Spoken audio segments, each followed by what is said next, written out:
الحمد لله رب العالمين والصلاة والسلام على أشرف خلق الله وسيد المرسلين وعلى آله وصحبه أجمعين.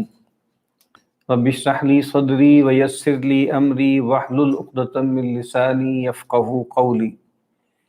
اللهم انفعنا بما علمتنا وعلمنا ما ينفعنا وزدنا علما.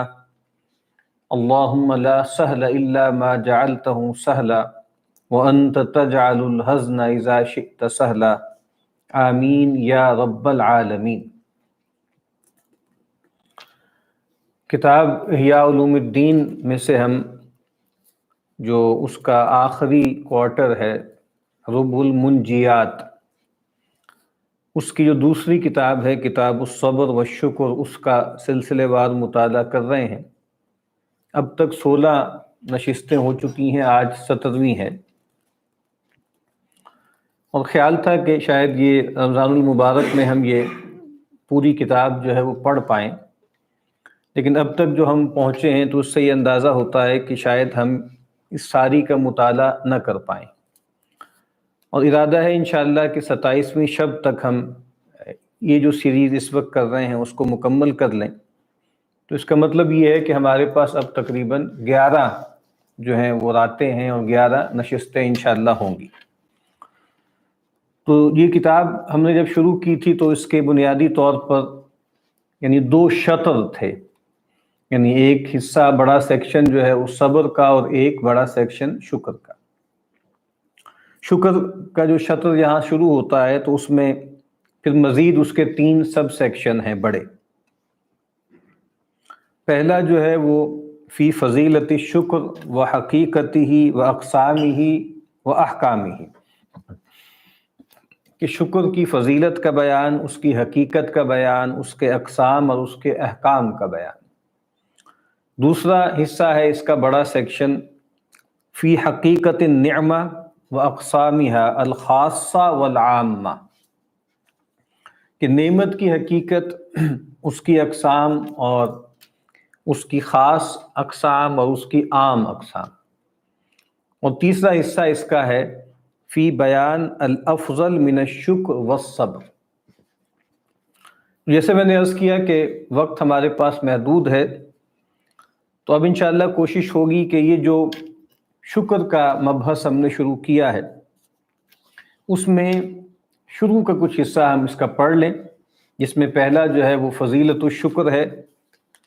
اور پھر حد الشکر و حقیقتہ، کہ تعریف کیا ہے شکر کی اور اس کی حقیقت کیا ہے۔ اور یہ پڑھ کے پھر انشاءاللہ ہم اس کا جو آخری سیکشن ہے اس کتاب کا، کہ جس میں شکر اور صبر کے آپس میں کیا ارتباط ہے، بلکہ وہ میں پڑھ کے سنا دیتا ہوں۔ کہتے ہیں کہ جی من کتاب الصبر والشکر فیما یشترک فیہ الصبر والشکر، یعنی آخری جو بڑا سیکشن ہے اس کتاب کا، کتاب الصبر والشکر کا، وہ یہ ہے کہ کیا چیزیں مشترک ہیں صبر میں اور شکر میں، وَيَرْتَبِطُ أَحَدُهُمَا بِالْآخَرِ، اور ایک کا دوسرے کے ساتھ ارتباط کیا ہے، آپس کا ربط کیا ہے، تعلق کیا ہے، ریلیشن کیا ہے۔ تو اب اللہ کا نام لے کے اس حصے کو شروع کرتے ہیں۔ تو کہتے ہیں فی نفس الشکر، نفس شکر کا بیان، اور جیسے کہ پہلے بھی امام صاحب کا انداز یہی ہے کہ پہلے فضیلت بیان کرتے ہیں، یعنی جو بھی آپ کہہ لیں کہ اخلاق مستحبہ ہے تو امام صاحب سب سے پہلے اس کی فضیلت بیان کرتے ہیں۔ اور یہ بات ہمیں معلوم ہے، اہل سنت کے ہاں یہ بات ہے کہ کسی بھی چیز کی فضیلت یا کوئی چیز فضیلہ ہے یا رذیلہ ہے، اس کا فیصلہ اللہ کرتے ہیں۔ اللہ تعالیٰ جس چیز کو کہیں کہ یہ اچھی ہے وہ اچھی ہے، اور اللہ تعالیٰ جس چیز کے بارے میں ارشاد فرمائیں کہ یہ بری ہے تو وہ بری ہے۔ اس کو ٹیکنیکلی علم کلام میں کہا جاتا ہے کہ حسن و قبح کا مسئلہ، اور اہل سنت کا من جملہ تصور یہ ہے کہ حسن و قبح جو ہے وہ شرعی ہوتا ہے، عقلی نہیں ہوتا۔ بہرحال یہ ایک الگ ڈیبیٹ ہے۔ تو یہاں پر وہ سب سے پہلے شکر کی فضیلت بیان کر رہے ہیں۔ وہ فرماتے ہیں کہ اعلم ان اللہ تعالی قرن الشکر بالذکر فی کتابہ، اللہ تعالیٰ نے اپنی کتاب میں شکر کا تذکرہ ذکر کے ساتھ کیا ہے. یعنی کوئی چیز جب کسی چیز کے ساتھ بیان ہوتی ہے تو اگر جس چیز کے ساتھ بیان ہو رہی ہے اگر وہ بہت محتم بالشان ہے، بہت فضیلت والی ہے، بہت بڑھیا ہے، تو اس کے ساتھ جب دوسری چیز کا تذکرہ ہوتا ہے تو گویا وہ بھی بہت بڑی ہوتی. اور قرآن مجید میں علوم القرآن میں اس کی بہت سی مثالیں دی جاتی ہیں. جیسے فرمایا نا کہ فَاجْتَنِبُوا الرِّجْسَ مِنَ الْأَوْثَانِ وَاجْتَنِبُوا قَوْلَ الزُّورِ، کہ اجتناب کرو جو گندگی ہے، نجاست ہے بتوں کی، اس سے اجتناب کرو. وَاجْتَنِبُوا قَوْلَ الزُّورِ، اور جھوٹ یا فراڈ کا جو قول ہے اس سے اجتناب کرو. اب وہاں مفسرین یہ بیان فرماتے ہیں کہ دیکھیے کتنی قباحت ہے، اس سے پتہ لگتا ہے کہ کتنا شنیع عمل ہے قول الزور، کہ اللہ تعالیٰ نے گویا بالکل بریکٹ کر کے اس کو، یعنی شرک کے ساتھ بریکٹ کر کے اس کو بیان کیا. تو یہاں پر بھی امام یہاں سے گفتگو شروع کر رہے ہیں کہ ذکر کتنی بڑی چیز ہے. اور آگے امام کہتے ہیں کہ اللہ تعالیٰ فرماتے ہیں اعوذ باللہ من الشیطان الرجیم بسم اللہ الرحمن الرحیم وَلَذِكْرُ اللَّهِ اکبر، اور یقیناً اللہ کا ذکر سب سے بڑی چیز ہے. اب امام کہہ رہے ہیں کہ اللہ کا ذکر سب سے بڑی چیز ہے، اور اللہ تعالیٰ نے ذکر کے ساتھ شکر کو جوڑ کر بیان کیا ہے. کیا فرمایا اللہ تعالیٰ نے؟ فَاذْكُرُونِي أَذْكُرْكُمْ وَاشْكُرُوا لِي وَلَا تَكْفُرُونَ، تم مجھے یاد رکھو، تم میرا ذکر کرو، میں تمہارا ذکر کروں گا، اور میرا شکر بجا لاؤ اور میرا کفران مت کرنا. اب گویا امام صاحب بتا رہے ہیں کہ دیکھیں اللہ تعالیٰ نے بالکل ایڈجسنٹ اور بالکل جو ہے جوڑ کر بیان کیا ہے ذکر اور شکر کو، اور ذکر کا جو مرتبہ ہے وہ معلوم. اور فرمایا اللہ تعالیٰ نے ما یفعل اللہ بعذابکم ان شکرتم وآمنتم. بہت خوبصورت انداز ہے. اللہ تعالیٰ کو تمہیں عذاب دے کر کیا لینا ہے اگر تم اس کے شکر گزار رہو اور اگر تم اس پر ایمان رکھو. اب یہاں پر پہلے شکر کو جوڑا ہے ذکر کے ساتھ، اب جو ہے وہ شکر کو جوڑا ہے ایمان کے ساتھ، یعنی ایمان اور شکر بھی بالکل گویا جڑے ہوئے. تو اگر تم ایمان لے آؤ گے اور اگر تم شکر گزاری کا رویہ اختیار کرو گے تو معاذ اللہ، اللہ تعالیٰ کوئی سیڈسٹ نہیں ہے، اللہ تعالیٰ کوئی اذیت پسند ذات نہیں. اور فرمایا کہ وَسَنَجْزِي الشَّاكِرِينَ،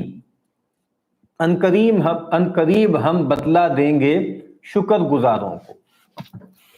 یعنی جو شکر کرنے والے ہیں، اللہ کا حق ماننے والے ہیں، اللہ کی نعمتوں کے سامنے ایک سپاس کا رویہ اختیار کرنے والے ہیں، ہم ان قریب ان کو بدلہ دیں گے. اور اللہ تعالیٰ نے ابلیس کے قول کو نقل کیا ہے، ابلیس لعین کے قول کو، کہ لَأَقْعُدَنَّ لَهُمْ صِرَاطَكَ الْمُسْتَقِيمَ، کہ ابلیس نے ایک طرح سے معاذ اللہ چیلنج کیا تھا کہ میں ضرور بالضرور تیرے بندوں کے لیے گھات لگا کر بیٹھوں گا تیری سیدھی راہ پر. تو کہا گیا ہے، امام کہتے ہیں ہوا طریق الشکر، جو صراط مستقیم ہے یہ کیا ہے؟ یہ صراط شکر ہے، یہ شکر کی شاہراہ ہے. اور وَلِعُلُوِّ رُتْبَةِ الشُّكْرِ تَعَالَى اللَّعِينُ فِي الْخَلْقِ فقال، اور کہا کہ شکر کے علو مرتبت ہونے کی وجہ سے، اس کے اونچے مرتبے ہونے کی وجہ سے ہی جو ہے اس لعین نے، ابلیس نے یہ تانا دیا تھا کہ اللہ تو نے جو یہ بندے پیدا کیے ہیں، جو تو نے مخلوق پیدا کی ہے، میں گھات لگا کر بیٹھوں گا اور ان کے آگے سے بھی اور پیچھے سے بھی اور دائیں سے بھی اور بائیں سے بھی ہر طرف سے ان پر آؤں گا. اور آخر میں کیا کہا؟ وَلَا تَجِدُ أَكْثَرَهُمْ شَاكِرِينَ، اور اے اللہ تو ان کی اکثریت کو شکر گزار نہیں پائے گا. وَلَا تَجِدُ أَكْثَرَهُمْ شَاكِرِينَ. اور اللہ تعالیٰ خود فرماتے ہیں وَقَلِيلٌ مِّنْ عِبَادِيَ الشَّكُورِ،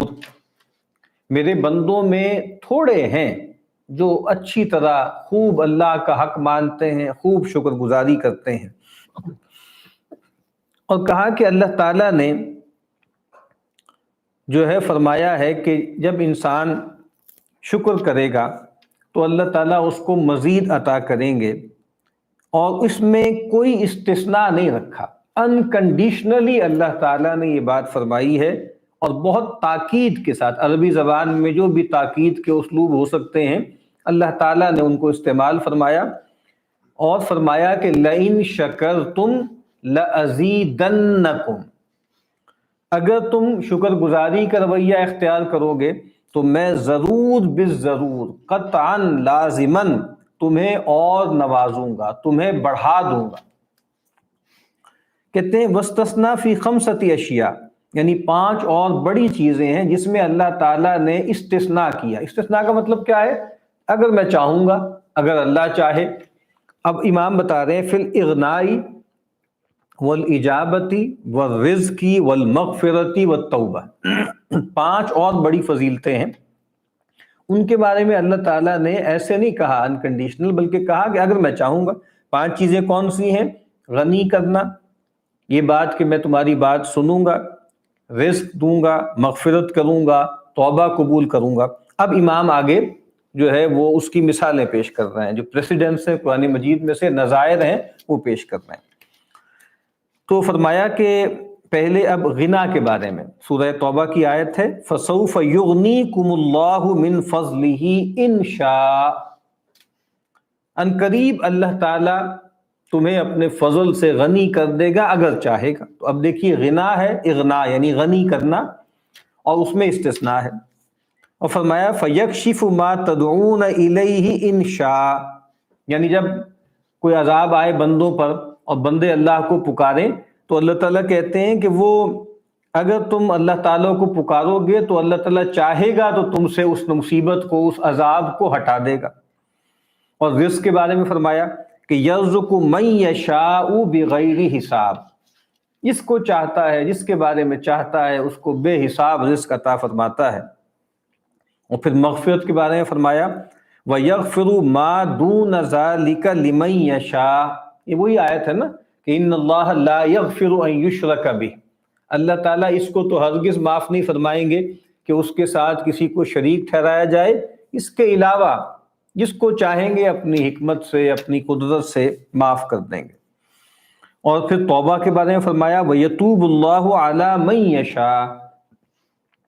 اور اللہ تعالیٰ توبہ قبول کریں گے یا اللہ تعالیٰ التفات فرمائیں گے جس کی طرف بھی چاہیں گے۔ اور وہ کہتے ہیں کہ یہ انہوں نے بتایا کہ ان 5 چیزوں میں کا جب اللہ نے بیان کیا ہے تو وہاں استثناء رکھا ہے، لیکن جو شکر کرنے والے ہیں ان کے بارے میں یہ نہیں کہا۔ اگر تم شکر کرو گے تو تم میں سے جس کے بارے میں چاہیں گے، جتنا چاہیں گے ہم جو ہے وہ اس کو بڑھا دیں گے یا نوازیں گے، وہاں بالکل کیٹیگوریکل ہے لَإِن شَكَرْتُمْ لَأَزِيدَنَّكُمْ۔ اب فرماتے ہیں کہ یہ جو شکر ہے یہ ربوبیت کے اخلاق میں سے ہے، اور گویا یہ اللہ تعالیٰ کے اوصاف میں سے ہے۔ واللہ شکور حلیم، سورہ تغابن کی آیت ہے، ایک ٹکڑا ہے کہ اللہ تعالیٰ، اب ظاہر بات ہے اللہ تعالیٰ کے ساتھ جب شکر کا لفظ بولا جائے گا، اس طرح صبر کا لفظ اللہ کے لیے بولا جائے گا اور بندوں کے لیے بولا جائے گا تو مختلف معنوں میں بولا جائے گا۔ تو اسی طریقے سے جب اللہ تعالیٰ کے حوالے سے شکور کا مطلب ہوگا کیا ہوگا؟ قدردانی فرمانے والا، بندوں کو نوازنے والا، یعنی جب بندے اس کا شکر ادا کریں تو اللہ تعالیٰ جو ہے پھر التفات فرماتے ہیں، قدردانی فرماتے ہیں۔ اور حلیم ہے، بہت حلم والا ہے، بہت بردبار۔ اور اللہ تعالیٰ نے شکر کو فرمایا ہے کہ یہ مفتاح کلام اہل الجنہ، کہ اہل جنت جو گفتگو فرمائیں گے جنت میں جا کر، جو ان کا کلام ہوگا اس کا آغاز کیا ہوگا؟ اس کا آغاز شکر سے ہوگا کہ وَقَالُوا الْحَمْدُ لِلَّهِ الَّذِي صَدَقَنَا وَعْدَهُ وَأَوْرَثَنَا الْجَنَّةَ، آگے بیان ہوا ہے نا، وَأَوْرَثَنَا الْأَرْضَ نَتَبَوَّأُ مِنْهَا حَيْثُ يَشَاءُ۔ تو اور وہ کہیں گے کہ کل شکر، کل تعریف اللہ کے لیے ہے کہ اس نے اپنے اس نے جو وعدہ کیا تھا ہمارے ساتھ وہ سچ کیا۔ اور اگلی آیت کیا ہے؟ وَآخِرُ دَعْوَاهُمْ أَنِ الْحَمْدُ لِلَّهِ رَبِّ الْعَالَمِينَ، اور ان کی جو دعا ہوگی، جو پکار ہوگی، اس کا اختتام کہاں پر ہوگا؟ کہ کل شکر کل تعریف اللہ کے لیے جو تمام جہانوں کا پالن ہار ہے۔ اور یہاں امام صاحب وہ آیت نہیں لے کر آئے جو اور جگہ بیان ہوئی ہے نا کہ وہ جب اہل جنت میں پہنچ جائیں گے تو کیا کہیں گے کہ الحمدللہ الذی اذھب عنا الحزن، کہ کل شکر کل تعریف اس اللہ کے لیے کہ جس نے ہم سے حزن کو یا حزن کو دور کر دیا۔ اور پھر وہ آیت ہے کہ الحمدللہ الذی ہدانا لہذا وما كنا لنہتدی لولا ان ہدانا اللہ، کل شکر کل تعریف اس اللہ کے لیے جس نے ہمیں اس جنت کی طرف ہماری رہنمائی کی۔ اور جس طرح اہتداء کے بارے میں آپ کو معلوم ہے نا، علماء فرماتے ہیں ایک اس کا ابتدائی معنی ہوتا ہے اور ایک اس کا آخری انتہائی معنی ہوتا ہے۔ ابتدائی معنی اہتداء کا یا ہدایت کا کیا ہوتا ہے؟ اراءۃ الطریق، رستہ دکھا دینا، سجھا دینا، بتا دینا۔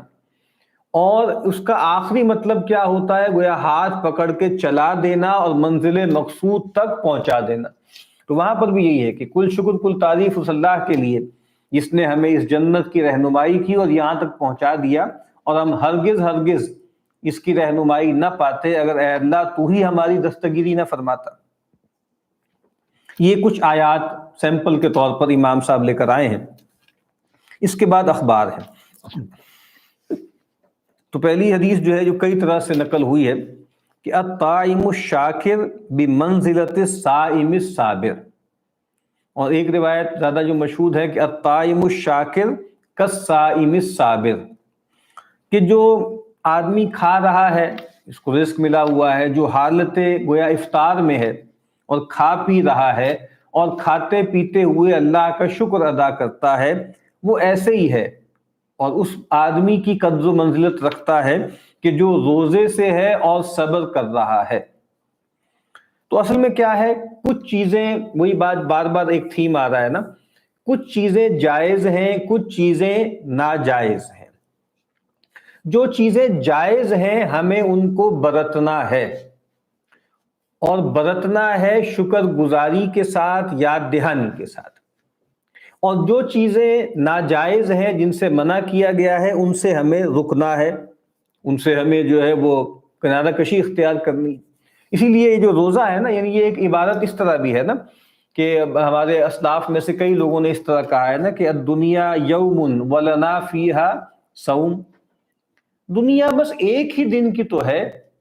اور اس میں گویا ہم نے ایک بڑا روزہ رکھ لیا۔ ہمارے ہندوستان کے بہت بڑے عالم قریب کے دور کے مولانا ابو الحسن علی ندوی رحمۃ اللہ علیہ، ان کا ایک چھوٹا سا کتابچہ ہے جس کا عنوان ہے 2 روزے۔ وہ فرماتے ہیں کہ دیکھیں ایک روزہ وہ ہے جو انسان رمضان میں یا اس کے علاوہ نفل روزے رکھتا ہے، وہ طلوع جو ہے سحر سے لے کر غروب آفتاب تک انسان جو ہے کھانے پینے سے اور جائز جنسی شہوت کے پورا کرنے سے رکتا ہے، اور ظاہر بات بد اخلاقیوں سے بھی رکتا ہے، ویسے بھی رکنا ہی چاہیے اسے۔ تو وہ جو روزہ ہوتا ہے، وہ جو انسان صبح رکھتا ہے، اس کی افطار جو ہے وہ آ جاتی ہے غروب آفتاب پر۔ اور ایک روزہ وہ ہے گویا جب وہ بالغ ہوتا ہے اور مکلف ہوتا ہے، اس وقت سے لے کر اپنے آخری سانس تک اسے ایک روزہ رکھنا ہے، اور اس روزے کی افطار گویا موت کے وقت ہوتی ہے۔ اسی لیے اللہ کے نبی نے بھی فرمایا نا کہ للصائم فرحتان یفرحہما، روزے دار کے لیے 2 فرحتیں ہیں، 2 بڑی خوشیاں ہیں جو اس کو نہال کر دیں گی۔ ایک فرحت عند فطرہ، جب وہ روز افطار کرتا ہے اور اللہ تعالیٰ کی وہ نعمتیں جو اس نے اپنے اوپر گویا روک لی تھیں، حرام ٹھہرا لی تھیں ایک خاص مدت تک کے لیے، اللہ تعالیٰ ہی کے حکم سے وہ نعمتیں گویا اس کے لیے کھل جاتی ہیں دوبارہ، تو اللہ کا شکر ادا کرتا ہے۔ اور ایک اس کی کب اس کو خوشی ہوگی؟ عند لقاء ربہ، جب وہ اپنے رب سے ملاقات کرے گا اور اس روزے کا اجر وہ ملے گا اس کو۔ وہاں پر بھی مولانا علی میاں نے یہی بات فرمائی کہ وہ جو دوسرا روزہ ہے وہ گویا موت پر ہوگا، اور اس کی جزا جو ہے وہ انسان کو ابدی زندگی کے طور پر ملے گی۔ تو بہرحال میں یہ بتا رہا تھا کہ انسان جو چیزیں برت رہا ہے اس میں وہ شکر گزار رہے، اور جن چیزوں سے اس کو منع کیا گیا ہے، روک دیا گیا ہے، اس میں وہ صبر کرے، اپنے آپ کو تھامے۔ اور ویسے بھی آپ کو معلوم ہے نا کہ نبی اکرم صلی اللہ علیہ وسلم نے یہ بات فرمائی ہے، یہ جو تعیم کے ساتھ اس کا تعلق ہے کہ اللہ تعالیٰ اپنے بندے سے خوش ہوتا ہے، راضی ہوتا ہے اس بات پر کہ وہ پانی کا ایک گھونٹ بھی پیے اس پر اللہ کا شکر ادا کرے، اور روٹی کا ایک نوالا کھائے اس پر اللہ کا شکر ادا کرے۔ تو شکر جو ہے وہ یعنی اللہ تعالیٰ نے گویا نوازنے کا ایک ذریعہ بنایا۔ آپ سوچئے تو صحیح، یعنی انسان مزے کر رہا ہے، لطف لے رہا ہے، اور شکر کر کر کے اپنے مرتبے بھی بڑھائی جا رہا ہے۔ یعنی ایک تو یہ ہے نا کہ انسان کو تکلیف اٹھا کر نیکی کر رہا ہے، تو گویا کھانا پینا بھی نیکی ہے، ٹھیک ہے، اور راحت میں رہنا بھی نیکی ہے اگر انسان اس پر بار بار اللہ کا شکر ادا کرتا رہے۔ اب ایک روایت لمبی انہوں نے نقل کی ہے، وہ کئی طرح سے یہ روایت حدیث کی کتابوں میں آئی ہے کہ سیدنا یعنی عطا ابن ابی رباح جو ہیں، جو مشہور تابعی ہیں، وہ کہتے ہیں کہ میں ام المؤمنین سیدتنا عائشہ رضی اللہ تعالی عنہا کی خدمت میں حاضر ہوا اور درخواست کی کہ آپ بتائیے کہ جو بہت ہی زیادہ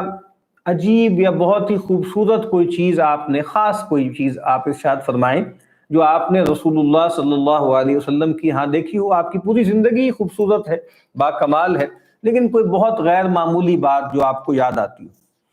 تو سیدہ جو ہے وہ رونے لگیں اور کہا کہ، اور پھر وہی جملہ کہا جو میں بھی عرض کر رہا ہوں، کہا کہ وَأَيُّ شَأْنِهِ لَمْ يَكُنْ عَجَبًا،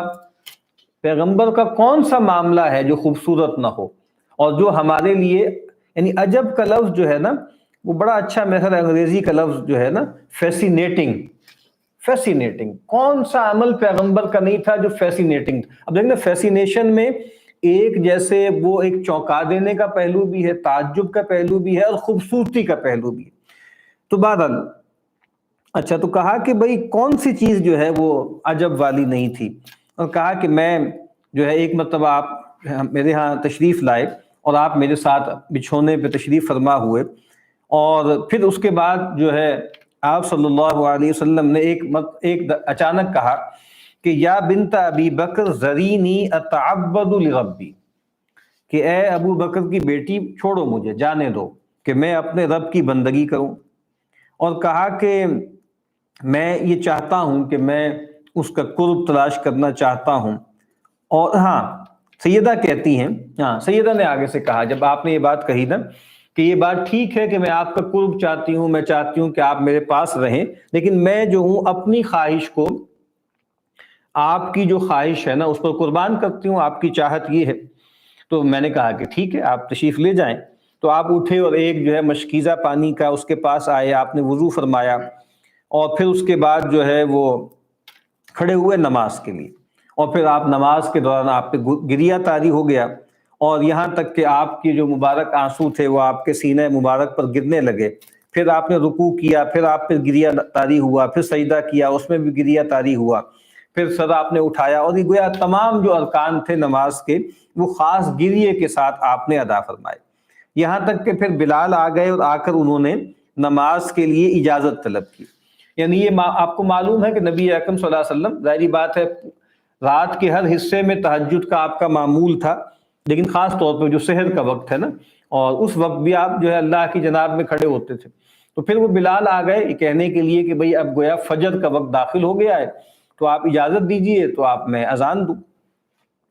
تو آپ صلی اللہ علیہ وسلم نے اجازت دے دی۔ پھر جب یہ سارا ایپیسوڈ ہو گیا تو سیدہ کہتی ہیں کہ میں نے عرض کیا رسول اللہ ما یبکیک وقد غفر اللہ لک ما تقدم من ذنبک وما تأخر، کہ اللہ کے رسول صلی اللہ علیہ وسلم آپ کاہے کو روتے ہیں اتنا، آپ کا اتنا گریہ کیوں ہے، حالانکہ اللہ تعالیٰ یہ کہہ چکا ہے کہ اگر جانب خیر میں کوئی ترک اولا بھی آپ سے ہوا ہے، اگر کوئی کوتاہی، ظاہری بات ہے وہ ہماری والی کوتاہی نہیں ہے، وہ ایک اور چیز ہے، اگر ہوئی بھی ہے تو اگلی پچھلی تمام اس طرح کی کوتاہیاں اللہ تعالیٰ معاف کر چکے ہیں، خود قرآن مجید میں آ چکا ہے کہ اِنَّا فَتَحْنَا لَكَ فَتْحًا مُبِينًا لِيَغْفِرَ لَكَ اللَّهُ مَا تَقَدَّمَ مِن ذَنبِكَ وَمَا تَأَخَّرَ۔ اچھا یہاں تو اس طرح آیا ہے، یہ پورا ایک طویل ورژن ہے، زیادہ تر جو روایتیں ہیں اس میں یہ ہے کہ نبی اکرم صلی اللہ علیہ وسلم پوری رات قیام فرماتے، یعنی پوری رات کیا، رات کا بڑا حصہ قیام فرماتے، اور بعض اوقات پوری رات بھی قیام فرماتے۔ ابھی جو رمضان کا آخری عشرہ آنے والا ہے اس کے بارے میں سیدہ یہی فرماتی ہیں نا کہ اذا دخل العشر، کہ بلکہ صحابی کہتے ہیں کہ جب آخری عشرہ داخل ہو جاتا تھا تو آپ کیا کرتے تھے، آپ احیا اللیل، پوری رات آپ جلاتے تھے، احیا لیلہ و ایقظ اہلہ، یعنی رمضان کے آخری عشرے میں ایک تو پوری پوری رات قیام فرماتے اور اپنے گھر والوں کو بھی بیدار فرماتے، وجد، اور خوب محنت کرتے، وہ شد المئزر، اور ازار مضبوطی سے باندھ لیتے۔ اس کے بھی مطلب دو مطلب لیے گئے ہیں۔ ایک مطلب جو ہے ازار مضبوطی سے باندھنا گویا اعتزال عن النساء کی گویا آپ سمجھ لیں استعارہ ہے، کہ چونکہ آپ کو معلوم ہے کہ اعتکاف کی حالت میں جو ہے تعلق زن و شو جو ہے اس کی ممانعت ہے۔ اور دوسرا مطلب وہی ہے، وہ عربی میں بھی محاورہ ہے، اردو میں بھی محاورہ ہے، کمر کس لینا، کسی بھی چیز کے لیے پوری طرح مستعد ہو جانا۔ تو میں عرض کر رہا ہوں کہ وہ پوری پوری رات بھی آپ جلاتے تھے، لیکن بڑا حصہ آدھی رات، ایک تہائی رات، دو تہائی رات جو قرآن مجید میں آپ سے کہا گیا، نصفہ او انقص منہ قلیلا او زد علیہ ورتل القرآن ترتیلا، تو وہاں جب آپ قیام فرماتے اور آپ کے پائے مبارک جو ہے وہ ان پہ ورم آ جاتا، تو اس موقع پہ سیدہ نے پوچھا کہ آپ کیوں اتنی محنت کرتے ہیں، آپ کیوں اتنی مشقت اٹھاتے ہیں، جبکہ اللہ تعالیٰ یہ کہہ چکے کہ اگلی پچھلی تمام اگر آپ کی کوئی کوتاہی ہے تو اللہ نے معاف کر دی۔ تو اس کا جواب جو ہے وہ یہاں نقل ہوا ہے، اور یہ جواب باقی روایتوں میں بھی ہے کہ نبی اکرم صلی اللہ علیہ وسلم نے فرمایا افلا اکون عبدا شکورا، تو کیا میں ایک شکر گزار بندہ نہ بنوں، اور وَلِمَ لَا أَفْعَلُ ذَلِكَ، اور میں ایسے کیسے نہ کروں، وَقَدْ أَنزَلَ اللَّهُ تَعَالَى عَلَيَّ، جبکہ اللہ تعالیٰ نے میری طرف یہ آیتیں نازل کی ہیں۔ اور یہ لگتا ہے کہ یہ خاص طور پہ جب یہ آیتیں نازل ہوئی ہیں اس موقع پر آپ نے خاص ہی آپ پر کیفیت طاری ہوئی، اور آیتیں کیا تھیں؟ اِنَّ فِي خَلْقِ السَّمَاوَاتِ وَالْأَرْضِ، اور ان آیات کے بارے میں آپ نے فرمایا نا کہ مجھ پر ایسی آیتیں نازل ہوئی ہیں جو مجھے دنیا اور ما فیہا سے بھی زیادہ محبوب ہیں، زیادہ مجھے جو ہے وہ پسند ہے۔ اچھا، یہاں پہ جو فرمایا نا کہ افلا اکون عبدا شکورا، اس سے بھی گویا ایک ہمیں بہت سی باتیں ہم پر واضح ہوتی ہیں۔ ایک یہ بات بھی واضح ہوتی ہے کہ شکر کا تعلق نعمت سے ہے نا، یعنی جس پر جتنی بڑی نعمت ہوتی ہے اتنا ہی اس کا شکر وہ کرتا ہے یا شکر کرنا چاہیے اس پر۔ اور نبی اکرم صلی اللہ علیہ وسلم سے بڑھ کر کسی مخلوق پر اللہ کا فضل نہیں ہوا، یعنی تمام مخلوقات پر اللہ کا فضل ہے تبھی ان کا وجود بھی ہے، لیکن وہ جو کہا نا کہ فضل اللہ علیہ کا عظیمہ، آپ پر اللہ کا فضل بہت ہی زیادہ ہے۔ تو اب ظاہری بات ہے اس کا احساس پیغمبر سے زیادہ کس کو ہوگا کہ میں بہت ہی نوازا ہوا ہوں، میں بہت ہی چنیدہ ہوں۔ یعنی آپ جو ہم رسول اللہ صلی اللہ علیہ وسلم کے بارے میں ہم جو الفاظ پڑھتے ہیں نا کہ محمد مصطفیٰ، احمد مجتبیٰ، ٹھیک ہے، تو یہ کیا ہے؟ استفائیت ہے، اللہ نے استفاء کیا ہے، اجتباء کیا ہے، ارتضاء کیا ہے آپ کا، تو اسی کا تقاضا تھا نا، اور آپ کو اس کا شدت احساس بہت زیادہ تھا، تو آپ نے کہا کہ میں کیوں نہ اللہ کا شکر گزار بندہ بنوں۔ اور وہ کہتے ہیں کہ اس سے یہ ہماری رہنمائی ہوتی ہے کہ ان البکا ینبغی الا ینقطع ابدا، کہ انسان کو چاہیے کہ ہر وقت اللہ کے سامنے روتا دھوتا رہے۔ وَإِلَى هَذَا السِّرِّ يُشِيرُ مَا رُوِيَ أَنَّهُ مَرَّ بَعْضُ الْأَنْبِيَاءِ بِحَجَرٍ صَغِيرٍ، کہتے ہیں اسی کی طرف ایک روایت ہمارے تک پہنچی ہے، ایک اسرائیلی روایت ہے کہ انبیاء میں سے کوئی نبی جو تھا وہ گزر ہوا ان کا کسی چھوٹے سے پتھر کے پاس سے، اور اس میں سے بہت سا پانی پھوٹ رہا تھا، تو پیغمبر کو تعجب ہوا، تو اللہ تعالیٰ نے اس پتھر کو زبان دے دی۔ جب انہوں نے جو ہے وہ یہ بات سنی اور پھر گویا اللہ تعالیٰ کا قول نقل کیا، کہا کہ جب سے، ہاں بلکہ اس پتھر نے کہا کہ جب سے میں نے یہ سنا ہے کہ وقودها الناس والحجارہ، جو قرآن مجید میں ہے نا کہ وہ جو جہنم ہے جس کا ایندھن بنیں گے انسان بھی اور پتھر بھی، اس کی کئی تعویلات ہیں جو مفسرین نے کی ہیں۔ ایک تو یہ ہے کہ یہ وہ بت ہوں گے جن کو وہ پوجا کرتے تھے، اور وہ بت جو ہے وہ ان کے ساتھ جو ہے وہ جھونک دیے جائیں گے جہنم میں، واللہ اعلم۔ تو کہتے ہیں جب میں نے یہ بات سنی اللہ تعالیٰ کی تو فانا ابکی من خوفہ، تو مجھے جو ہے وہ اس کے خوف سے میں رونے لگا۔ فسألہ ان یجیرہ من النار فاجارہ، تو کہتے ہیں اس پتھر نے پھر گویا اللہ تعالیٰ سے دعا کی کہ اللہ تعالیٰ اس کو جہنم سے نجات دے دے، تو اللہ نے نجات دے دی۔ اور پھر کہتے ہیں کہ یعنی اس پتھر کو، یعنی جب وہ اس کو دیکھا نا کہ اس کے اندر سے پانی نکل رہا ہے، تو اور بتایا کہ کیا وجہ ہے، تو کہا کہ یہ مسئلہ ہے۔ تو شاید پھر یہ ہے کہ پیغمبر نے دعا کی تو پھر اللہ تعالیٰ نے اس کو جو ہے پناہ دے دی۔ پھر اسی پیغمبر کا گزر بہت مدت بعد دوبارہ ہوا اس پتھر سے، اور پھر دیکھا کہ اس میں سے پھر پانی جو ہے وہ جاری ہے۔ تو پوچھا لما تبقی الآن، بھئی پہلے تو رونا تمہارا اور سبب سے تھا کہ بھائی تمہیں یہ خیال ہوا کہ کہیں میں ان پتھروں میں شامل نہ ہوں کہ جن کو جہنم میں جھونک دیا جائے گا، تو اب تو تمہیں امیونٹی مل گئی، تمہیں بشارت مل گئی کہ بھائی تمہیں اللہ تعالیٰ نے محفوظ کر لیا ہے۔ تو پھر اب اس پتھر نے کہا ذالک بکاء الخوف وہذا بکاء الشکر والسرور، کہا کہ پہلا جو رونا تھا وہ خوف کا رونا تھا، اور یہ جو رونا ہے وہ شکر کا اور سرور کا رونا۔ اور کہتے ہیں کہ اب امام اس واقعے کو بیان کر کے کہتے ہیں یہ ایک حکایت ہے، وَقَلْبُ الْعَبْدِ كَالْحِجَارَةِ أَوْ أَشَدُّ قَسْوَةً، کہتے ہیں بندے کا دل بھی پتھر کی طرح ہو جاتا ہے بلکہ اس سے بھی زیادہ سخت۔ یہ بھی قرآن مجید نے بیان کیا کہ بھائی انسان جو ہے جب پھر جو ہے یہود کے بارے میں کہا نا کہ پھر ان کے دل سخت ہو گئے اور پتھروں کی طرح، بلکہ پتھروں سے بھی زیادہ، جبکہ پتھروں کا حال تو یہ ہے، آگے پھر وہ آیت ہے، ٹھیک ہے، وَإِنَّ مِنْهَا لَمَا يَتَفَجَّرُ، ٹھیک ہے، مِنْهُ الْأَنْهَارُ وَإِنَّ مِنْهَا لَمَا يَشَّقَّقُ فَيَخْرُجُ مِنْهُ الْأَنْهَارُ، اور جو آیت بیان ہو رہی ہے۔ اور کہتے ہیں کہ یہ جو قسوت ہے نا، یہ جو سختی ہے، یہ زائل نہیں ہوتی مگر بکا کے ذریعے، رونے کے ذریعے، فی حال الخوف والشکر، خوف اور شکر کی حالت میں۔ اور یہ واقعہ یہ ہے، ہم میں سے ہر انسان کو زندگی میں ایسا تجربہ ہوا ہوگا کہ جب خوشی سے اس کی آنکھوں سے آنسو جاری ہو جائے، یعنی انسان پر باقاعدہ گریہ طاری ہو جاتا ہے اللہ کی شکر گزاری کے احساس کے ساتھ۔ اور یہی گویا دونوں کیفیتیں انسان پر طاری ہوتی ہیں۔ بلکہ مجھے وہ حدیث یاد آ گئی یہ پڑھتے ہوئے کہ سیدہ عائشہ رضی اللہ تعالی عنہا جب بیان کرتی ہیں نا ہجرت کا جو سفر تھا اس کی تفصیل، کہ ایک دن رسول اللہ صلی اللہ علیہ وسلم جو ہیں وہ چلے آ رہے ہیں ایک ایسے وقت میں جس میں آپ کے آنے کا معمول نہیں تھا، شاید قیلولہ کا وقت تھا، دوپہر کا، ظہر کا،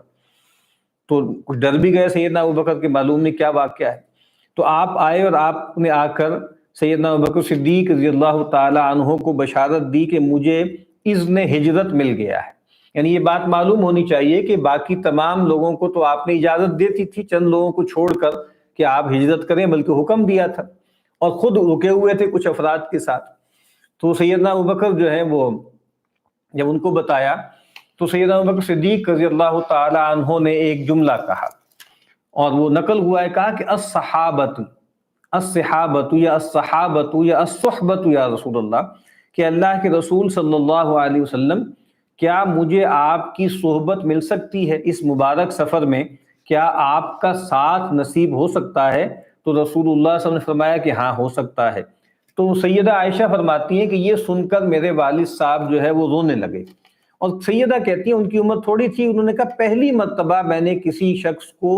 خوشی سے روتے ہوئے دیکھا ہے، یعنی میرے لیے وہ پہلا ایکسپیرینس تھا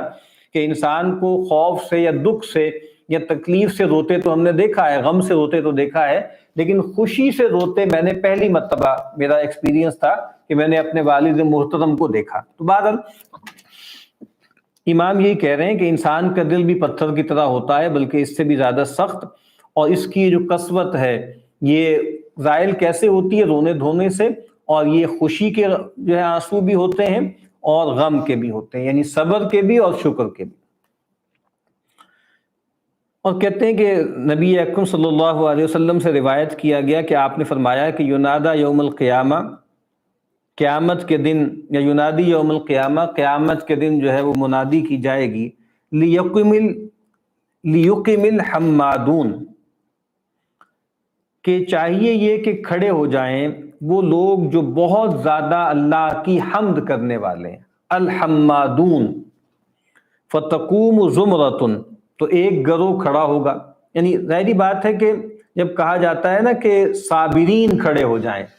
شاکرین کھڑے ہو جائیں، مصلین کھڑے ہو جائیں، صائمین کھڑے ہو جائیں، تو ہر مسلمان کو صائم بننا ہے، مصلی بننا ہے، اور صابر و شاکر بننا ہے، ذاکر بننا ہے، لیکن جب امتیاز سے بات کی جاتی ہے تو اس کا مطلب ہوتا ہے کہ وہ لوگ کہ جن کا بہت زیادہ اشتغال تھا۔ فرض نماز روزہ تو سب کو ہی کرنا ہے نا، فرض ذکر تو سبھی کو کرنا ہے، نماز پڑھنی ہے، کچھ قرآن پڑھنا ہے، کچھ اذکار صباح مساء کرنے ہیں، اور ایک وہ لوگ ہیں جو ہر وقت جو ہے وہ ذکر میں مستغرق رہتے ہیں، تو وہ لوگ جن کا تذکرہ ہو رہا ہے جو بہت زیادہ شکر کرنے والے۔ تو کہتے ہیں کہ پھر ایک گروہ کھڑا ہوگا، فَيُنْصَبُ لَهُمْ لِوَاءٌ، ان کے لیے ایک خاص جھنڈا نصب کیا جائے گا، ان کے شرف کے اظہار کے لیے۔ جھنڈا اصل میں کیا ہے؟ مرتبے کے اظہار کے لیے ہوتا ہے نا، لواء یا علم جس کو کہا جاتا ہے، لواء، علم، رایہ، یہ مختلف الفاظ ہیں، ان میں تھوڑا تھوڑا فرق ہے۔ اور جو رایہ ہے یا علم ہے، علم کا مطلب ہی علامت ہے، یعنی جہاں جھنڈا ہوگا اس کا مطلب یہ ہے کہ وہاں امیر ہے، وہاں امام ہے، اور جس کو جھنڈا دیا جاتا ہے اس کا مطلب یہ ہے کہ اس کو انچارج بنایا جاتا ہے۔ مشہور حدیث ہے نا جو خیبر والی ہے، کہ اللہ کے نبی نے فرمایا کہ بھئی کل میں جھنڈا دوں گا ایک ایسے شخص کو جو اللہ اس کے رسول سے محبت کرتا ہے اور اللہ اس کے رسول اس سے محبت کرتے ہیں، تو وہ سیدنا علی رضی اللہ تعالیٰ عنہ کو دیا گیا وہ جھنڈا۔ تو جھنڈا کا مطلب کیا ہوتا ہے کہ یہ گویا یہ امام ہے، یہ انچارج ہے، تو گویا شرف کا اظہار ہوتا ہے۔ تو کہا کہ پھر ان کے لیے ایک خاص جھنڈا نصب کیا جائے گا، یعنی دور سے گویا اس پہ لکھا ہوگا، حمد لکھا ہوگا یا حمادون لکھا ہوگا، تو دور سے ہی سب لوگ دیکھ لیں گے کہ اس جھنڈے کے سائے تلے جو لوگ ہیں وہ گویا بہت وی آئی پی لوگ ہیں، بڑے امتیاز والے لوگ۔ تو قیامت کے دن پکارا جائے گا کہ بھئی چاہیے یہ کہ کھڑے ہو جائیں حماد جو بہت حمد کرنے والے ہیں، تو وہ ایک گروہ کھڑا ہو جائے گا، ان کے لیے ایک جھنڈا نصب ہوگا، وہ جنت پہ داخل ہو جائیں گے۔ پوچھا جائے گا کہ یہ حمادون کون ہیں، یعنی کیا ان کا اختصاص کیا ہے؟ تو فرمایا الذین یشکرون اللہ تعالی علی کل حال، کہ یہ وہ لوگ ہیں جو اللہ تعالیٰ کو ہر حال میں اللہ کا شکر ادا کرتے ہیں، یعنی نعمت میں شکر تو سبھی کرتے ہیں نا، لیکن یہ ہر حال میں کرتے ہیں۔ اور نبی کریم صلی اللہ علیہ وسلم کے بارے میں بھی ہمیں معلوم ہے نا کہ جب ویسے آپ سے پوچھا جاتا تھا تو آپ اللہ کا شکر ادا کرتے الحمدللہ، اور جب کوئی تکلیف ہوتی، کوئی پریشانی ہوتی اور کوئی آپ سے پوچھتا تو پھر آپ فرماتے تھے کہ الحمدللہ علی کل حال، یعنی یہ نہیں آپ فرماتے تھے کہ جی بس صبر کر رہے ہیں، بلکہ کیا فرماتے تھے؟ کل اللہ ہی کا شکر ہے ہر حال میں۔ تو یہاں بھی فرما رہے ہیں کہ یہ حماد کون ہیں؟ جو ہر حال میں اللہ کا شکر ادا کرتے ہیں۔ اور ایک اور روایت میں ہے، یعنی اسی روایت کا ایک اور ورژن ہے جس میں الفاظ کیا ہیں؟ الذین یشکرون اللہ علی السراء والضراء، یہ وہ لوگ ہیں جو اللہ کا شکر بجا لاتے ہیں خوشگوار حالات میں بھی اور سختی اور تنگی اور تکلیف کے حالات میں بھی۔ اور فرمایا کہ الحمد رداء الرحمن، یہ جو حمد ہے یہ رداء الرحمن ہے۔ یہ جو الفاظ ہیں یہ مرفوع حدیث کے طور پر جو ہے وہ نہیں ملے ہیں، اور یہاں پہ یعنی امام ضحاک ایک مشہور جو ہے وہ تابعی تھے، ان کے قول کے طور پر ہے۔ جو رداء الرحمن کا تذکرہ ہے وہ عام طور پہ دوسری روایت ہے نا، الکبر ردائی والعظمت ازاری، ٹھیک ہے، لیکن بہرحال یہ کہ حمد جو ہے یہ بھی رحمان کی رضا ہے۔ اور آگے ایک اور اسرائیلی روایت ہے کہ اللہ تعالیٰ نے سیدنا ایوب علیہ السلام کی طرف وحی کی کہ انی رضیت بالشکر مکافأۃ من اولیائی، کہا کہ میں اپنے بندوں، اپنے جو اولیاء ہیں نا، جب میں ان پر احسان کرتا ہوں اور وہ بدلے کے طور پر شکر کرتے ہیں تو میں اس پہ راضی ہو جاتا ہوں۔ اور پھر آگے طویل کلام ہے۔ اسی طرح فرمایا کہ اللہ تعالیٰ نے صابرین کی صفت میں یہ ارشاد فرمایا ان دارہم دار السلام، کہ ان کا جو گھر ہے نا وہ سلامتی کا گھر ہے، یعنی جنت ہے۔ اذا دخلوها الہمتہم الشکر وہو خیر الکلام، اور جب وہ جنت میں داخل ہو جائیں گے تو میں ان پر گویا شکر الہام کر دوں گا، اور وہ بہترین کلام ہے۔ اس طرح صحیح احادیث میں آتا ہے نا کہ وہاں تسبیح اور تحمید ان کو الہام کر دی جائے گی، اور جیسے وہ سانس سانس کے ساتھ تسبیح اور تحمید کرتے رہیں گے، یعنی کنڈیشنڈ کر دیا جائے گا، اور گویا وہ اختیار سے بالا تر ہو جائے گی کوئی چیز ان سے، یعنی جس طرح نفس الہام ہوتا ہے نا ہمیں، نفس کا مطلب ہے سانس، یعنی یہ جو ہم سانس لے رہے ہیں نا، یہ سانس اللہ کی طرف سے الہام ہوتا ہے تو ہم سانس لیتے ہیں۔ ابھی آپ دیکھ لیجیے صورتحال کیا ہے، یعنی وہ سانس جو ہم بے تکلف یہاں لے رہے ہیں، باتیں کر رہے ہیں، گفتگویں کر رہے ہیں، کتنے ہی لوگ ہیں کہ ان کو مسئلہ سانس ہی کا ہو گیا نا، آکسیجن لگانی پڑ رہی ہے، وینٹ پہ ڈالنا پڑ رہا ہے، تو وہ چیز جو ہمیں لگتا ہے کہ بالکل ہمیں فری میسر ہے اور ہر وقت میسر ہے، یہ ہم ایسے ہی نہیں سانس لے رہے، ہر سانس پر اللہ کا اذن ہے تو ہم سانس لے پا رہے ہیں۔ یہ جو ماڈرن سائنس نے ہمارے ساتھ جو ظلم کیا ہے نا، وہ یہی کیا ہے کہ ہمیں اپنا وجود بالکل آٹو پہ لگا ہوا لگتا ہے کہ جی یہ پروسیسز ہو رہے ہیں، یہ ایسے ہو رہا ہے، ویسے ہو رہا ہے، اس طرح ہوتا ہے، اس طرح وہ ہوتا ہے، اور درخت جو ہے وہ یہ چیز خارج کرتے ہیں اور انسان یہ چیز انہیل کرتا ہے، اور یہ ایک سائنسی بیانیہ ہے، ہم اس کی نفی نہیں کرتے، یہ تو اس کا میکانزم بیان ہو رہا ہے، لیکن یہ اس میں سے کچھ بھی آٹو پہ نہیں ہو رہا، یعنی جس وقت چاہے اللہ اس سانس کی ڈوری کو بند کر دے، روک دے، سانس ہی نہ آئے۔ تو یہ چیز جو ہے وہ اہم ہے نا کہ انسان، آپ دیکھیں کچھ لوگ ہوتے ہیں وہ منہ کھولتے ہیں، خاص طرح کا ان کا جبڑا ہوتا ہے، منہ لاک ہو جاتا ہے، منہ بند نہیں ہوتا، ہم منہ کھولتے ہیں بند کر دیتے ہیں، وہ لاک ہو جاتا ہے بڑی مشکل سے، ایک تکلیف دہ پروسیجر کے ذریعے جو ہے وہ جو ہے دانتوں جو لاک ہو جاتے ہیں، جبڑا لاک ہو جاتا ہے، اس کو کھولا جاتا ہے۔ تو یہ جو چیز ہے اس کو سمجھنا چاہیے۔ یہاں فرمایا کہ وہ جب داخل ہوں گے تو وہاں پر شکر ان کو الہام کر دیا جائے گا، اور وہ کیا ہے، وہ خیر الکلام ہے، وہ سب سے اچھا کلام ہے۔ اور کہا وَعِنْدَ الشُّكْرِ أَسْتَزِيدُهُمْ وَبِالنَّظَرِ إِلَىٰ أَزِيدُهُمْ، اور کہا کہ جب وہ شکر ان تک آئے گا، وہ مزید جو ہے وہ شکر طلب کریں گے، مزید نعمتیں جو ہے وہ طلب کریں گے، میں ان کو عطا کروں گا۔ وَبِالنَّظَرِ إِلَيَّ أَزِيدُهُمْ، یعنی جب شکر ہوگا نا، جب شکر ان کو ملے گا تو یعنی ان کو نعمتیں مل رہی ہیں، وہ شکر کر رہے ہیں۔ اب قرآن مجید نے کہا کہ لَإِن شَكَرْتُمْ لَأَزِيدَنَّكُمْ، اگر تم شکر کرو گے تو میں تمہیں مزید عطا کروں گا۔ اب گویا امام یہ بتا رہے ہیں کہ جنت میں پھر مزید کیا ہوگا، وہاں تو سب کچھ ہی میسر ہے نا، ٹھیک ہے، مَا تَشْتَهِيهِ الْأَنفُسُ وَمَا تَلَذُّ الْأَعْيُنُ، کہ جو نفسوں کی اشتہا ہے اور جو آنکھوں کی لذت ہے وہ سب وہاں پہ جو ہے میسر ہے۔ تو پھر کیا چیز ہے، پھر وہ چیز ہے جو اللہ تعالیٰ کے روح انور کی زیارت ہے۔ تو کہا کہ پھر میں ان کو مزید جو عطا کروں گا، وہ کیا عطا کروں گا کہ پھر میں گویا اپنی زیارت کرواؤں گا، اور مجھے دیکھ کر مزید ان کو جو ہے تسکین ملے گی۔ اور جیسے صحیح احادیث میں آتا ہے نا کہ اہل جنت کو، اور شاید سب کو نہیں، یا ان میں سے جو خاص لوگ ہیں ان کو ایک ہفتے کی جتنی مدت دنیا میں تم کاؤنٹ کرتے ہو نا، اس کے بعد اللہ تعالیٰ کی زیارت جو ہے نصیب ہوگی۔ اور اس سے بھی ایسا لگتا ہے کہ یہ مختلف ہے، یعنی کچھ خاص لوگ ہوں گے، انبیاء ہوں گے، تو ہو سکتا ہے وہ تو گویا حضرت الہیہ ہی میں ہوں، حضوری ہی میں رہتے ہوں۔ کچھ بہت بڑے لوگ ہوں گے، ان کو گویا ہو سکتا ہے کہ ہر ہفتے ہو، کچھ لوگوں کو ہر مہینے بعد ہو۔ اچھا، وہ مہینہ ہفتہ بھی کیا ہوگا ہمیں کچھ پتہ نہیں ہے، یہ تو ہم الفاظ بول رہے ہیں، ٹھیک ہے، کیونکہ وہاں کا ٹائم فریم کیا ہے ہمیں کچھ معلوم نہیں ہے، وہ متشابہات میں سے ہے، بس ہم تو ایک تقریب فہم کے لیے ایک بات کر رہے ہیں۔ اچھا جی، تو وہ کہتے ہیں کہ جی پھر اس کے بعد فرماتے ہیں کہ جب آیت نازل ہوئی نا کنوز کے بارے میں، اور وہاں فرمایا گیا نا کہ والذین یکنزون الذهب والفضة ولا ينفقونها في سبیل اللہ فبشرهم بعذاب علیم، کہ وہ لوگ کہ جو سونا چاندی کنز کرتے ہیں اور ان کو اللہ کی راہ میں خرچ نہیں کرتے، تو ان کو اے نبی بشارت دے دیجئے دردناک عذاب کی۔ تو لوگ پریشان ہو گئے، تو سیدنا عمر رضی اللہ تعالی عنہ نے سوال کیا ای المال نتخذ، اے اللہ کے نبی سونا چاندی تو پھر بہت ہی خطرناک سی چیز ہو گئی کہ اب اس کا کوئی حق ادا کرے نہ کرے، کیا بنے کیا نہ بنے، اس کا مطلب ہے کہ یہ تو حقیقی خزانہ نہ ہوا، تو پھر کس چیز کو ہم کنز کریں، کس چیز کو ہم ذخیرہ کریں، کس چیز کو جو ہے ہم ہولڈ کریں۔ تو نبی کریم صلی اللہ علیہ وسلم نے فرمایا لیتخذ احدکم لسانا ذاکرا وقلبا شاکرا، چاہیے یہ کہ تم میں سے ہر شخص جو ہے وہ اختیار کرے، کیا اختیار کرے، لسانا ذاکرا، ایک ایسی زبان جو اللہ کا ذکر کرنے والی ہے، وقلبا شاکرا، اور ایک ایسا دل جو اللہ کا شکر گزار ہو۔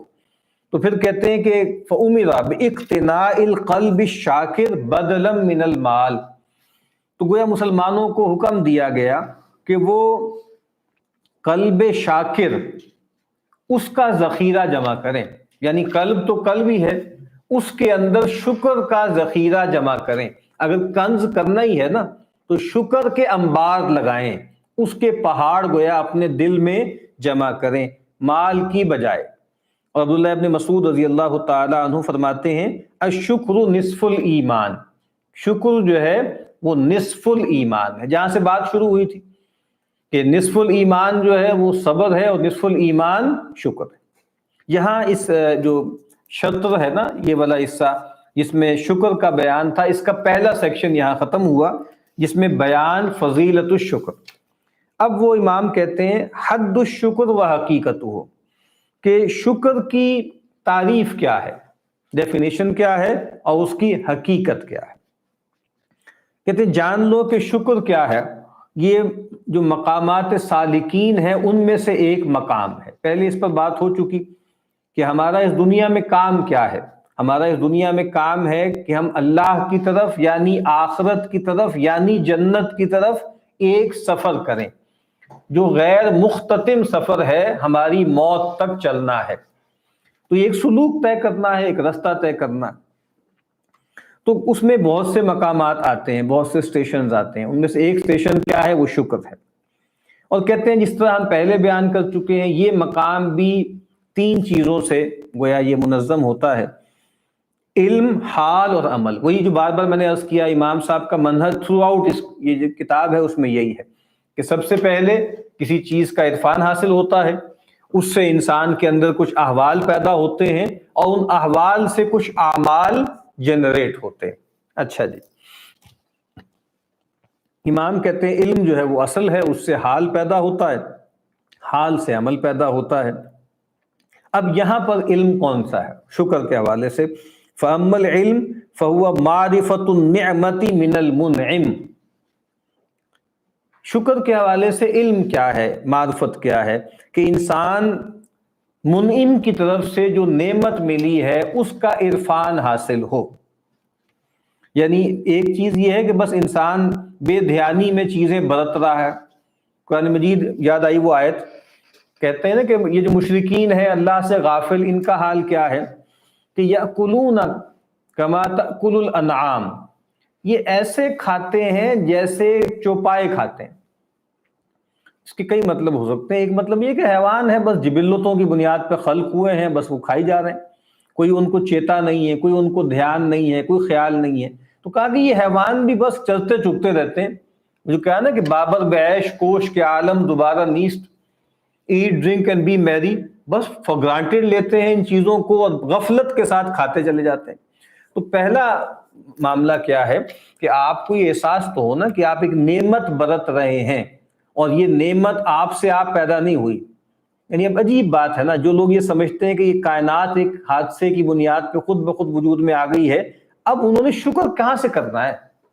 وہ تو سمجھ میں ان کو کچھ نہیں آ رہا۔ وہ ہر چیز بھی وہ سمجھتے ہیں کہ ایکسیڈنٹ کے ذریعے اور جناب کچھ لاز آف نیچر کے تال میل اور اس کے تعامل سے جو ہے پیدا ہو گئی۔ پہلی چیز بہرحال یہ کہتے ہیں، اور اس سے جو حال پیدا ہوگا وہ کیا ہے، هو الفرح الحاصل بانعامہ، اللہ تعالیٰ کی جو نعمت ہے، جو انعام انسان پاتا ہے، اس سے جو فرحت حاصل ہوتی ہے، اس سے جو تسکین ملتی ہے، وہ حال ہے۔ والعمل، اب اس کے بعد عمل کیا ہے، هو القیام بما هو مقصود المنعم ومحبوب، اور عمل کیا ہے کہ جو انسان مستعد ہو جائے، کھڑا ہو جائے کہ منعم کا مقصود کیا ہے اور منعم کا محبوب کیا ہے۔ یعنی منعم جو ہے وہ کیا چاہتا ہے آپ سے، وہ آپ سے چاہتا ہے بندگی، وہ آپ سے چاہتا ہے ذکر، وہ آپ سے چاہتا ہے توبہ، وہ آپ سے چاہتا ہے صبر، وہ آپ سے چاہتا ہے شکر۔ اس بات کو جو ہے آپ سمجھیں اور اس کے لیے مستعد ہو جائیں، کھڑے ہو جائیں۔ اور کہتے ہیں یہ جو عمل ہے یہ دل سے بھی ہے متعلق، یہ جوارے سے بھی ہے اور زبان سے بھی ہے۔ یعنی دل، زبان اور جوارے۔ عام طور پہ امام یعنی راغب الاصفہانی رحمہ اللہ، ان کی جو کتاب ہے مفردات القرآن، تو اس میں بھی یہی ہے نا کہ شکر تین چیزوں سے مرکب ہے. شکر اصل میں تو دل سے پھوٹتا ہے، شکر کا چشمہ دل سے ابلتا ہے، اس کے بعد پھر وہ زبان پر آتا ہے، اور پھر اس کے بعد انسان اس نعمت کے مقتضا پر عمل کرتا ہے. اب کہتے ہیں کہ بھائی ان سب کی پھر تفصیلات جو ہے وہ بیان کرنا ضروری ہے. اور پھر یہ بات بھی ہے کہ یہ سب کچھ کہنے سننے کے بعد بھی جو کچھ بھی انسان بیان کرے گا نا، تو شکر کے جو معنی ہیں وہ احاطہ بیان میں نہیں آ سکتے، وہ احاطہ کلام میں نہیں آ سکتے. اب وہ ان تینوں چیزوں کی تفصیل کر رہے ہیں. کہتے ہیں فالاصل الاول العلم، جو پہلی اصل ہے وہ علم ہے. کہتے ہیں اب وہ علم تین چیزوں پر مشتمل ہے: بعین النعمہ ووجہ کونہا نعمہ فی حقہ وبذات المنعم ووجود صفاتہ التی بہا یتم الانعام ویصدر الانعام منہ علیہ. کہتے ہیں تین چیزیں ہیں. پہلی بات ہے کہ اس نعمت کی ریئلائزیشن کہ وہ نعمت ہے. نمبر یہ بات کہ یہ جاننا کہ وہ اس کے حق میں نعمت ہے. دیکھیں ایک ہے عمومی طور پر بارش ہو رہی ہے، سورج نکل رہا ہے، ستارے چمک رہے ہیں، ہوائیں چل رہی ہیں، یہ نعمتیں ہیں، عمومی طور پہ نعمتیں. تو یہ ایک تو یہ سمجھنا کہ یہ نعمتیں، ٹھیک ہے. دوسری بات یہ ہے کہ وہ اس کے لیے نعمت ہے نا، یعنی پہلی چیز میں جیسے ایک آبجیکٹو سی چیز ہے، خارجی ہے، کلیکٹیو ہے. دوسری میں سبجیکٹیو ہے، پرسنل ہے، انڈیویجول ہے، کہ بھائی وہ میرے حق میں نعمت کیسے ہے، یعنی پرسنلی مجھے اس کی ریئلائزیشن. اور نمبر تین کہ اس کے ذریعے انسان جو منعم ہے نا، اس کی ذات کی معرفت حاصل ہو، اس کی صفات کی معرفت حاصل ہو، اور یہ بات کہ وہ جو صفات ہیں اس کے ذریعے اس نعمت کا اتمام ہوتا ہے، اور اس بات کا احساس کہ یہ نعمت اس سے صادر ہو کر اس تک پہنچی، یعنی اللہ سے صادر ہو کر اس بندے تک پہنچی. کیونکہ کہتے ہیں کہ جب بھی کوئی نعمت کا کمپلیکس جو ہے نا، اس کے تین حصے ہیں. ایک تو وہ نعمت ہے، دوسرا منعم ہے، اور تیسرا کیا ہے؟ منعم علیہ. تین جز ہو گئے. ایک وہ نعمت، یعنی نعمت کا مطلب ہے صحت، مثلا صحت ایک نعمت ہے. منعم کون ہے؟ اللہ تعالیٰ ہے. منعم علیہ کون ہے؟ بندہ ہے، اور اس صورت میں گویا میں ہوں. اچھا، اور وہ کہتے ہیں کہ یہ جو نعمت ہے نا، یہ پہنچی ہے منعم کی طرف سے قصد اور ارادے کے ساتھ. یہ بہت ہی اہم بات ہے. اس زمانے میں اس کو سمجھنا بہت ہی مشکل ہو گیا. یعنی وہی جو بات میں نے ابھی تھوڑی دیر پہلے کہی تھی نا، کہ ہم سمجھتے ہیں کہ یہ سب کچھ آٹو پر ہو رہا ہے. اور ٹھیک ہے، اعتقاداً تو ہم ڈیسٹ نہیں ہیں، لیکن ہم میں سے اکثر لوگ زندگی کا بڑا حصہ ایک ڈیسٹ کے سے مائنڈ سیٹ کے ساتھ اپناتے ہیں. ڈیسٹ کون ہوتا ہے؟ ڈیزم کیا ہوتا ہے؟ کہ ٹھیک ہے، اللہ تعالیٰ نے اس کائنات کو پیدا تو کیا، خلق کیا، اور پھر گویا اس کائنات کے اندر کچھ لاز انسٹال کر دیے. جیسے مثال دی جاتی ہے کہ ایک گیند تھی، ایک گیند کو لڑکا دیا،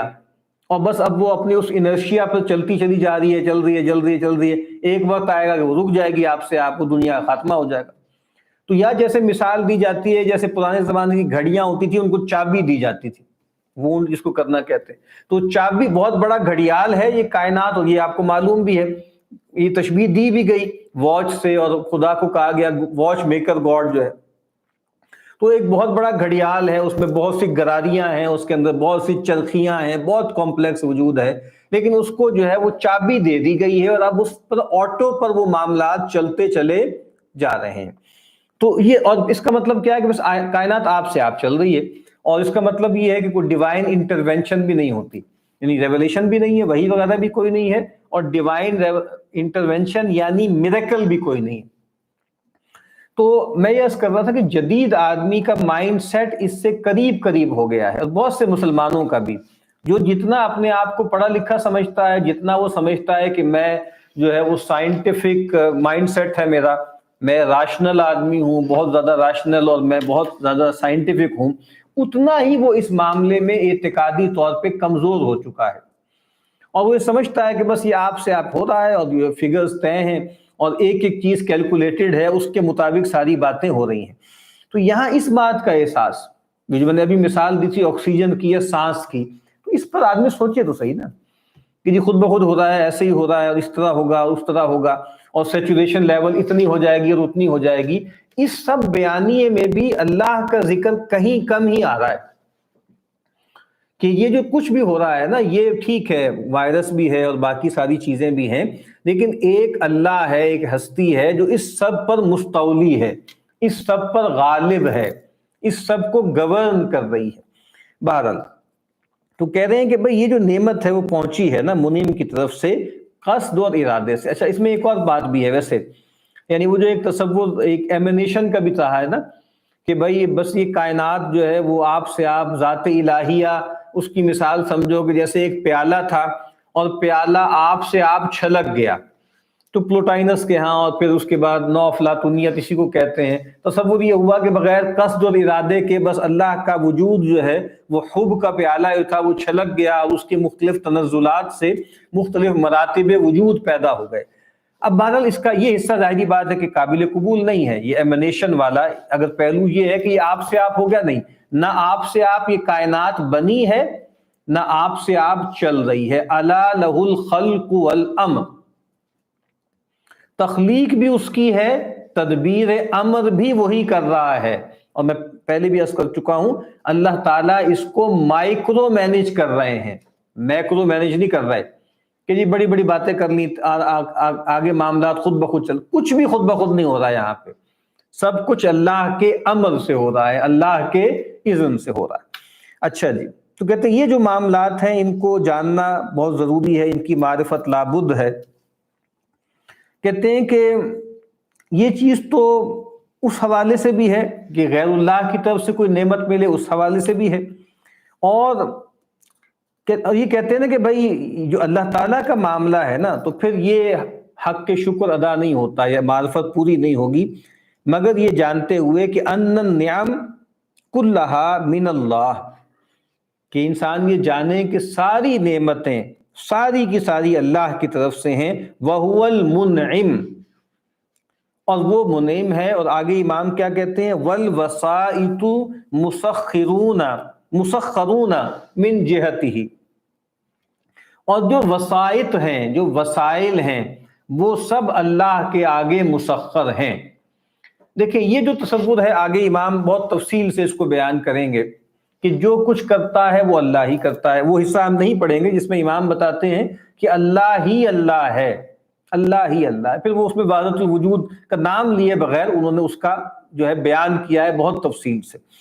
کہ جو کچھ کرتا ہے وہ اللہ ہی کرتا ہے۔ لیکن اصل بات کیا ہے کہ کچھ ایجنٹس استعمال ہوتے ہیں۔ اچھا، کچھ ایجنٹس ایسے ہیں کہ جو فری ول نہیں رکھتے، آسمان، زمین، پہاڑ، ستارے، انا عرضنا الامانۃ علی السماوات والارض والجبال فابین ان یحملنها، اور ایک خاص معنوں میں لمیٹڈ سی آپ کے اہل اختیار ہے وہ جانوروں کو ہے، وہ بھی وسائط ہیں جو آپ کو بہت کچھ نعمتیں دے رہے ہیں، لیکن انسانوں کے ذریعے بہت کچھ ہمیں مل رہا ہے اپنے جیسے انسانوں کے ذریعے، لیکن اور وہ کیا ہے، وہ مکلف وجود ہے نا، تو جب وہ مکلف وجود ہے تو اب ہمیں ان کا شکر ادا کرنا ہے۔ یعنی ہم پہاڑ کا شکر ادا نہیں کرتے، ہم یہ نہیں کہتے آسمان تیرا شکریہ، ہم نہیں کہتے بھئی اے سورج تیرا شکریہ اور اے زمین تیرا شکریہ، کیونکہ وہ مکلف وجود نہیں ہے۔ لیکن انسان بھی وسیلہ ہے، اور جو ہے ایک آپ سمجھ لیں وسائط میں سے ہے، اور پہاڑ اور آسمان اور ہوائیں اور سورج اور سب یہ بھی کیا ہے، یہ بھی وسائط اور وسائل میں سے ہیں۔ لیکن انسان چونکہ فری ول رکھتا ہے نا، اور وہ مکلف ہے اور کچھ نہ کچھ اس کو بھی اختیار ہے، تو جب وہ ایز اے ایجنٹ استعمال ہوتا ہے، ایز اے مسخر بینگ استعمال ہوتا ہے، تو ہم اس کے مکلف ہیں کہ ہم اس کا بھی شکر ادا کریں۔ لیکن بہرحال اس وقت تو چونکہ معرفت کی بات ہو رہی ہے نا، تو کہتے ہیں معرفت کی سطح پر بہرحال ہمیں یہ سمجھنا ہے کہ جو کچھ بھی نعمتیں حاصل ہیں وہ سب اللہ کی طرف سے ہیں، اور درمیان کے جو وسائط اور وسائل ہیں، انٹرمیڈیریز ہیں، وہ سب کے سب تحت القدرہ ہیں، تحت القہر ہیں، اور اگر کہیں تو تحت الجبر ہے، وہ بھی اللہ کی جبر سے آزاد نہیں ہے۔ ابھی یہ بات جو ہے وہ آگے چل رہی ہے، انشاءاللہ کل اس کو مزید بیان کریں گے۔ وآخر دعوانا ان الحمد للہ رب العالمین۔